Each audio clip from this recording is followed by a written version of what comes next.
নারায়ণগঞ্জের ফতুল্লায় gas line leakage থেকে বিস্ফোরণে দগ্ধ একই পরিবারের ৫ জনের কাউকেই বাঁচানো গেল না। স্বামী সন্তানদের পর মৃত্যুর কোলে ঢলে পড়লেন গৃহবধূ সাইমাও। সকালে জাতীয় বার্ন ইনস্টিটিউটে চিকিৎসাধীন অবস্থায় মৃত্যু হয় তার। এর আগে একে একে প্রাণ হারান মোহাম্মদ কালাম এবং তার ৩ সন্তান মুন্না, মুন্নি এবং কথা। এর আগে গত ১০ মে ফতুল্লার ভুইগড় গিরিধারা এলাকায় ৮তলা ভবনের নিচতলার ফ্ল্যাটে বিস্ফোরণ হয়। দগ্ধ পরিবারের ৫ জনকে উদ্ধার করে বার্ন ইনস্টিটিউটে ভর্তি করে স্থানীয়রা। গ্যাস লাইনের লিকেজ থেকে দুর্ঘটনা বলে জানায় ফায়ার সার্ভিস।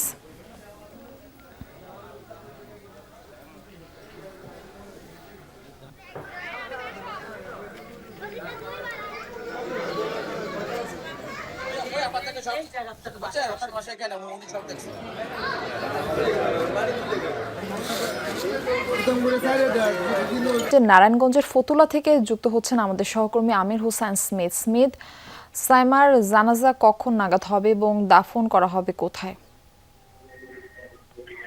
মারফি, যে নারায়ণগঞ্জের ফতুল্লার গিরিধারার যে সর্বশেষ যে সদস্য ছিল সায়মা, সে মারা গিয়েছে এবং তার দেশের বাড়িতে তাদেরকে নিয়ে যাওয়া, অর্থাৎ যেইখানে তারা মারা গিয়েছিলেন, মানে গ্যাস বিস্ফোরিত হয়েছে, সেখানে তাদেরকে নিয়ে আসা হয়নি।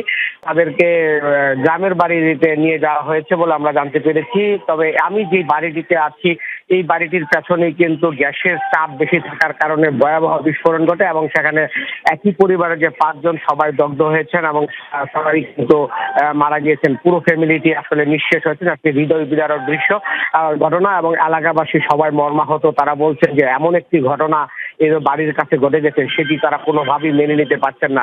মারফি, শুধু এটি নয়, নারায়ণগঞ্জে কিন্তু পরপর ৩টি বিস্ফোরণের ঘটনায় লাকিবাজারে যে বিস্ফোরণ ঘটেছিল, সেখানে যে আব্দুল কাদের, তিনিও মারা গেছেন এবং মেঘনা পাওয়ার প্ল্যান্টে যে, অর্থাৎ জিয়ারা মেঘনা পাওয়ার প্ল্যান্টে যে বিস্ফোরণ ঘটেছে, সেখানেও একজন মারা গেছে। অর্থাৎ পরপর ৩টি বিস্ফোরণে কিন্তু নারায়ণগঞ্জে ৭ জন মারা গেছেন এবং যারা জীবিত আছেন তারাও ভয়াবহ অবস্থায় আছেন। তাদের সকলের অবস্থায় আশঙ্কাজনক বলে ঢাকা বার্ন ইনস্টিটিউটের যে আবাসিক সার্জন আছেন, তিনি আমাদেরকে জানিয়েছেন। এবং সব মিলিয়ে এখানকার যে পরিস্থিতি, অর্থাৎ ভয়াবহ পরিস্থিতির মধ্য দিয়ে